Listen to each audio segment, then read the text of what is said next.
Wonderful to be back. Can you hear me okay? Excellent. It's wonderful to be back here in Budapest, and thank you very much for welcoming me. I actually titled this, I was looking for a title for my presentation today, and I came up with the idea of security in motion. And everyone talks about data on the move and you know, how we can't see where our data is going, and I can't see where my presentation is going.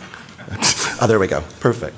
Excellent. So in today's world, we live in an environment where data doesn't stay in one place, of course. I don't have to tell you about the fact that we interact with big data, we interact with partners, we interact with mobile devices and social media, web applications, information where IT needs to be able to support changing, evolving threats to the enterprise by the very fast, portable, and potentially malicious and destructive movement of data. So just to bring up some very quick statistics for you, which I dug up, in the next 25 minutes of my presentation, we're going to see approximately 3,000 new types and variants of malware which are being developed.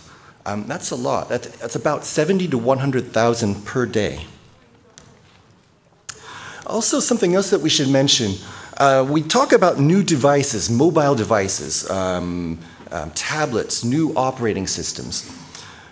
It's amazing how many enterprises have no policy for the types of these devices which are coming in for BYOD, bring your own devices. And when we have no policy and no security strategy around these devices, then it's very easy for data, for intrusions, for infections, for malicious code, malicious intent to work their way into the enterprise and either cause destruction, loss of data, compliance issues. Another interesting fact highlighted in the Checkpoint 2013 security report, which you can actually find upstairs in our Checkpoint booth, is the fact that in the organizations that we survey this year, 63% of them encountered infections by bots, by command and control code, which actually worked their way into the enterprise or the organization and started either performing destructive tasks inside or started leaking data outside of it. Furthermore, we saw that 75% of employees within an organization had accessed a malicious website, whether they wanted to or not, and downloaded or executed code, again, which could cause or present risks to you. And one last fact that I'm going to mention again from this report before I go into some of the new technologies that Checkpoint brings to you in 2013, 54% of the enterprises that we surveyed encountered data loss. And we'll talk a bit later on about what that data loss is. It's quite shocking. Source code, credit card numbers, other types of information that you don't think is leaving your organization, but we can very clearly demonstrate in many of the cases that it does. And one of the ways in that this information does leave the organization when we bring our own devices and when we use our own types of sharing and collaboration services is that these information can very easily leave by file sharing, cloud, other types of web-based storage applications and services. So in short, what we need to do is we need to protect against all types of threats. There's no surprise there. I'm not telling you anything new.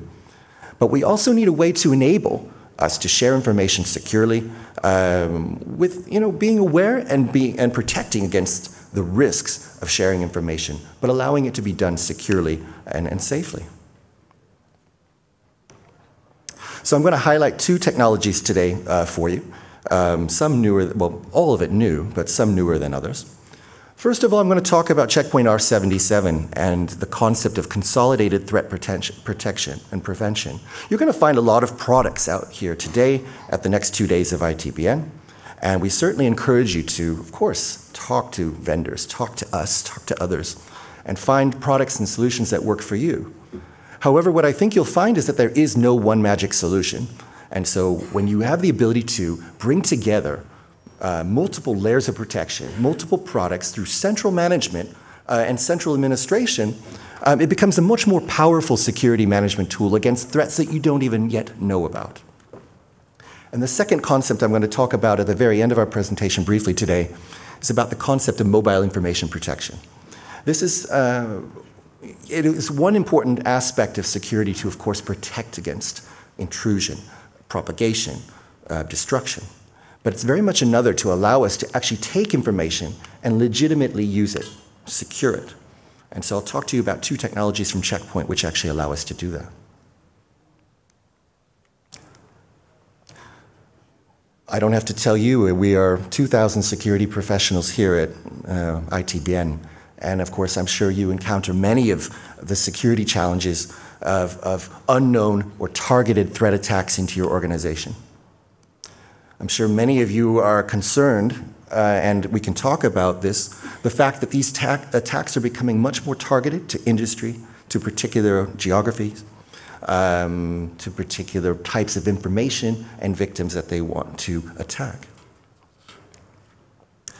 We're also finding that as we make our network more complex, that we're probably less able in some ways to secure. We're wondering I need to send 2,000 laptops into a remote sales force. I need to operate with home workers. I need these operating scenarios to make my business more efficient, but because of this, my network is suddenly more complex and the targets are easier. And finally, in the past 3 years, we've seen increasing demands for satisfying compliance. There are various European and global regulations which mean that I need to be able to take, I need to be able to not only protect, but to be able to take a bit of information and send it to my CIO or my CEO to show him very quickly and concisely that I am compliant, and I need to be able to see where I stand. So the first technology, of course, released only about 2 weeks ago is Check Point R77. So the concept is, first of all, to provide more attack prevention and protection against zero-day attacks, and I know that's an overused term. But the more important thing is that with a software-based upgrade, we're going to increase the performance of your existing next-generation firewall performance by up to 50%. So Check Point has always believed in a layered strategy for protection. There is no one magic product that even Check Point sells which can protect you against everything. So what we've done is, of course, we continue to evolve the security platform, security in motion. I'll talk today about threat emulation, which is one of the newest features of Check Point R77, which blocks zero-day targeted attacks by emulating them, by detecting their maliciousness, emulating them, and spreading the word, using cloud-based technology to protect other users, gateways, more efficiently. Hyperspec technology featured in this increases the performance of certain types of inspection activity. Again, packet-based inspection, content-based inspection by up to 50%. And as I mentioned, we talked about compliance. I'll talk very briefly about the new compliance blade from Check Point, which we've always had compliance regulation, but what we need to do is specifically have a concise informational view of where we stand with automated and manual compliance processes and how your security infrastructure can actually help you achieve that. So we have multiple layers of technology within Check Point which combat zero-day threats. So of course, we have intrusion prevention, which is, of course, operates against a known vulnerability catalog. It's when new threats are out there, of course, we publish advisories and have protections which are available against known vulnerabilities, exploits, and IPS is quite an effective way to do that. And of course, Check Point has best-of-breed IPS. And of course, there should be still something to be said for inline anti-malware inspection to be able to block files being downloaded. I don't have to tell you that. And one of the newer features that Check Point provides as a security layer, of course, is the concept of bot prevention. So you may not be able to prevent some types of users from downloading and accidentally installing or executing command and control software. However, as a security feature in R77, you can prevent those command and control pieces of software from actually communicating back to their home base or their command center by detection of known bot activity, not necessarily a bot signature, but what the bot's doing as far as communication behavior, system modification behavior, and being able to not only block that communication from the inside back out to the internet, but also being able to detect what that is and provide informational reporting to your administration. Now, but what about the new stuff that's coming down? What about these 3,000 attacks which are generated in the next 25 minutes? How do I do this? I don't know about these attacks yet. They may be different flavors of the same piece of malware. What do I do to combat that? So as I mentioned to you, 70 to 100,000 malware samples or pieces of variant are created every single day. So how do I handle this? Well, one of the newest features in Checkpoint R77 is the threat emulation blade. In short, what it does is it detects downloads either by email, over the web, or over SSL inspection. Its first priority is to assess whether or not that code or that download represents a risk. And it does that by one of several methods. Then what it does is it actually then sends it for emulation to detect if it's actually performing any damage to the system. And then if it does, we can share this information with other Checkpoint gateways and other Checkpoint customers. So the inspection, as I mentioned, works in web, SSL, email. It identifies attachments or content which proposes a risk. And it's going to do some kind of a combination of cache inspection. It's going to do some type of analysis on information that it may have already learned from other Checkpoint customers. It's going to do some static content inspection and analysis. And if it does represent a threat, it's going to upload this file to either a cloud-based sandbox or one that you can host within your own enterprise on your own appliance.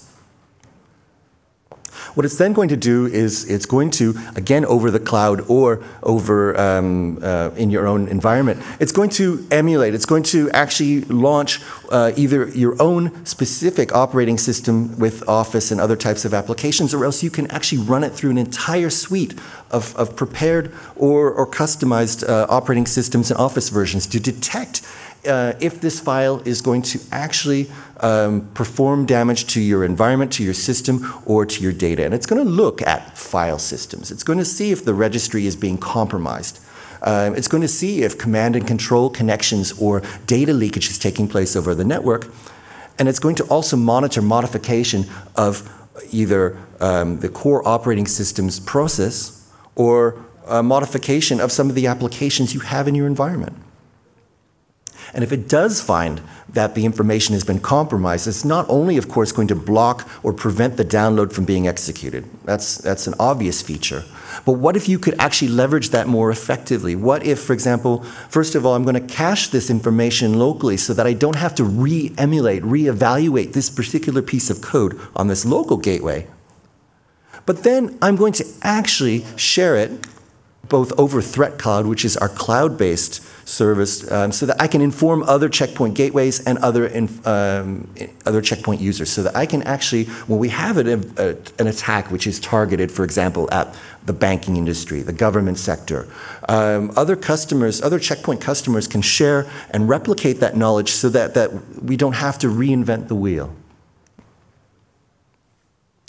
So I've discussed threat emulation as one concept. I'm going to mention very briefly the fact that R77 brings actually an up to 50% performance boost of various types of inspection technologies. So I have to look at them here because it's actually quite new. So HTTP inspection acceleration, pattern matching, and other types of content inspection. It's a software upgrade only, but also the other nice feature is so the inspections are optimized, but also if you're using one of our appliances, 12,000 series or 21,000 series, you also have the benefit of hardware hyperthreading, so you can use more cores as well to perform these type of inspections.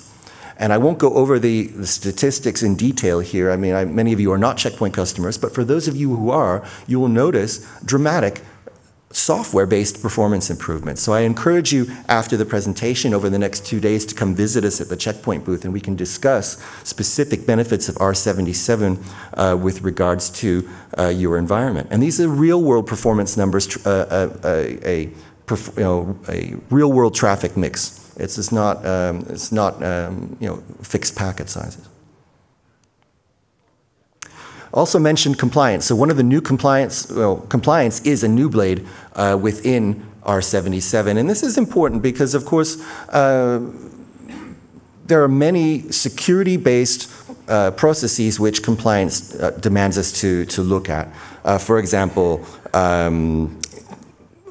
certain types of security policies will require that you have cleanup rules, that will have other types of rules in the rule base. Application intelligence, for example, may require that you, for example, block certain types of access to social media. And so how do I monitor compliance processes which may need hundreds of rules to address them? Well, first of all, we prepare a best practice catalog of security practices which address some of these types of compliance issues. And we, of course, have gathered this from a large number of industry sectors and compliance regulations, so data protection, ISO, EU data modeling, et cetera, so that you can actually, at a glance through dashboards and lists of tasks for compliance, verify and validate that you're actually compliant with security in a view that allows you to very quickly plan. You can actually view compliance in a dashboard, see the areas where you may not be specifically compliant, and then many of these tasks are automatic because you are able to use Checkpoint gateways or other products to meet that compliance need. So to actually take a compliance policy or a directive and being able to translate it into security technology becomes much easier. And again, these are reports which are not only useful for administration, but we can turn them around and actually use them to satisfy compliance, risk management, and audit. Right. Meanwhile, in the rest of the organization, as I've mentioned to you, we're seeing data disappear in many places. So we have, of course, our interaction with mobile devices and smartphones and cloud-based sharing and webmail and storage services, as well as USB and portable media, means that we no longer can count on one security solution to contain data or to prevent data leakage. So what I'd like to also highlight, I mentioned earlier that 80% of the organizations that we surveyed found that there was data leaving their organization. It's quite interesting. Dropbox was used by 70% of those who were using file sharing. But there are other services which are also very happy to steal your data just by employees thinking that it's okay to use them. And the types of data which were lost, this is compliance violation right here. Source code, intellectual property. 24% of the organizations we surveyed who had data loss saw source code leaving. Confidential email, compensation, credit card information, all kinds of information which, if not stopped or addressed, and particularly in environments where you allow employees to bring in their own devices and use that data without any security controls, then you are exposing your organization to a larger and growing set of compliance risks, reputational damage. It's quite shocking. So Checkpoint's approach is to a concept that we call mobile information protection. It is the concept of securing information no matter how it's used, where it's handled, but being able to centrally control and administer the protection of that information even in an environment where users are bringing their own device. So we provide an environment which allows you to use and protect information even if you have mobile application management or mobile device management systems. It works over multiple platforms. So first of all, it allows us to securely share information with external parties. It's allowing us to, because of some of the features of the concept, we're allowed to, through encryption, through management, able to securely share documents in cloud and cloud sharing services and email. And it allows us to use devices personal and corporate because we are containing the information. We're using the container-based security and encryption approach to protect corporate information, which includes email, calendaring, contacts, and documents. Now, it wouldn't be any use if using this data didn't fit with the way that data is being used today in mobile environments. So it doesn't matter what the form factor is, whether it's a PC, an employee-owned PC, or even a corporate one where I'm using corporate data, of course a tablet or a mobile. The information is that we're containing the data securely with a checkpoint centrally administered policy which controls how I authenticate to that information. And because of that, I'm allowed, and I can centrally revoke access to that information at any time if the device is stolen, lost, the user has left the company. But at the same time, that interaction, and you can, of course, come see us and we'll show you how the application works, it also allows us to enable secure information sharing by encrypting documents and providing access control within the document itself. So that if documents end up in the cloud, if documents end up being shared with either authorized or unauthorized users, I don't need anything special other than a viewer or native Office application to open that information. But if that information is somehow downloaded or put on a peer-to-peer or other sharing service, users who aren't authorized to access the content won't be able to do it. The document is still protected, but accessible only by those who are authorized. So we encrypt the documents natively. We can use Office, for example, to view obviously protected Office documents as well as PDF files. But within the corporate environment, access is transparent. We don't have to, there is no constant logging in, logging out. There's no additional, you can use it with or without a client experience. So it becomes more transparent for the end user to work inside the enterprise by transparently protecting the information. And users don't want to leak information. They don't want to be malicious. This is transparent protection to the end user and robust protection for the enterprise. And available on, you can view it on multiple platforms. It remains secure. And from a user experience, Android, iOS, it looks and feels like the native application. Now, of course, we should probably update these slides for iOS 7, but it looks and functions just like the native application. So from a user experience, security of corporate information isn't a new concept. It doesn't become something that goes in the way of doing business. We can use natively looking and feeling applications and protect the information without trying to make the user learn about a new interface or new ways of accessing that information. And it still remains centrally controlled through a checkpoint gateway.